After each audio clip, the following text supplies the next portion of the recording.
இப்போ நான் உங்களோட ஷேர் பண்ணிக்க போகிறது ஒரு உண்மையான கதை, என்னுடைய ஃப்ரெண்டோட கதை, ஒரு தனிப்பட்ட கதை. அவர் வெளிநாட்டில் வேலை செஞ்சார். ரொம்ப காலமாக குடும்பத்தை பிரிஞ்சு ரொம்ப தொலைவில் போய் வேலை செஞ்சார். 2 இயர்ஸுக்கு இந்த உலகத்தை விட்டே போயிட்டார். ஸோ ரொம்ப சோகமான ஒரு கதை. ஸோ அவங்க வீட்டுக்கு நான் ரொம்ப சமீபத்தில் போயிருந்தேன். போன நேரம் அவருடைய டைரி என் கையில் கிடச்சி, அவங்க மக கொண்டு கொடுத்தா, அழுதுகிட்டே கொண்டு கொடுத்தா. அதில் ஒரு சில கவிதைகளை படித்து பார்க்க சொன்னான். நான் ஒரு சில கவிதைகளை படித்து பார்த்துட்டு அதில் நிறைய காப்பீஸ் எடுத்துக்கிட்டேன். அந்த அளவுக்கு உருகி அவர் கவிதை எழுதியிருக்கிறாருங்க. அவர் தன்னுடைய காதலை வெளிப்படுத்துறதுக்கு ஒரு எழுதின கவிதையை நான் உங்களோட ஷேர் பண்ணிக்கிறேன். இன்னும் நிறைய கவிதைகள் இருக்குது. நான் கிழமைக்கு ஒருத்தரும் சரி அவர் எழுதின கவிதைகள்லேருந்து ஒரு சில கவிதைகளை உங்களுக்கு தர ட்ரை பண்ணுறேன். உன்னை இந்த சந்தர்ப்பத்தில் வேணா என் கரங்களால் தழுவிக்கொள்ள முடியாமல் இருக்கலாம். ஆனால் என் இதயத்தின் ஒவ்வொரு துடிப்புலையும் நீ தான் இருக்க. நான் உன்னை அளவில்லாமல் நினைக்கிறேன்.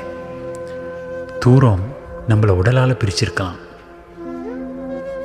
உனக்கான என் அன்பையும் என் நினைவுகளையும் அந்த நினைவுகளின் உஷ்ணத்தையும் அது குறைக்க முடியாது.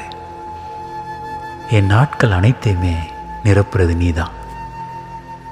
நம்ம பகிர்ந்துக்கிட்ட தருணங்கள் தினமும் என் மனசில் திரும்ப திரும்ப வந்து ஒளியாக கேட்டுக்கிட்டே இருக்கும்.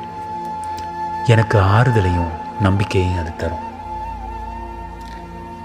உன்னை நினைக்கிற இந்த வழி நம்மள உள்ள இந்த பந்தத்தின் ஆழத்தை எப்பயுமே நினைவூட்டிக்கிட்டே இருக்கும்.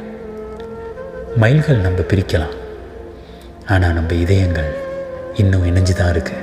ஒவ்வொரு நாளும் உன்னை பார்க்காம இருக்கிறது எனக்கு ஒரு முழுமையற்ற நாள் மாதிரி இருக்குது.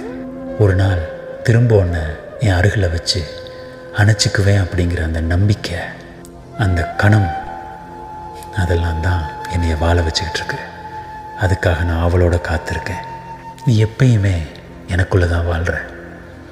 என் இதயத்தின் அரிய மூலைகளில் பாதுகாப்பாக நீ இருக்க.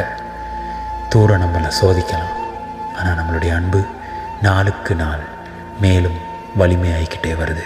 ஒரு நாள் நிச்சயமாக நம்ம திரும்ப ஒன்றாகுவோம். அந்த நாள் வர வரையும் நம்பிக்கையோடு காத்திருக்கேன். வாழ்க்கையில் நம்ம அன்பை கொடுக்குற நேரம் குறைஞ்சாலும் அந்த அன்பு எவ்வளவு ஆழமானது, அந்த அன்பு எவ்வளவு பலமானது, எவ்வளவு உண்மையானது அப்படின்னு சொல்லி இதை வாசிக்கிறப்போ எனக்கு தோணுச்சுங்க.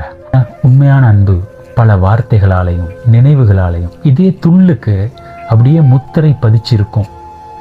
அன்பு செய்கிறவங்க, அதை உணர்ந்தவங்க, அதை வெளிப்படுத்துங்க. உண்மையான அன்பை ஷேர் பண்ணுங்க. உள் மனசுல இருந்து உண்மையாக அன்பு காட்டுங்க. அப்படி அந்த அன்பை நம்மளால் உணர்த்த முடியாமல் போயிட்டா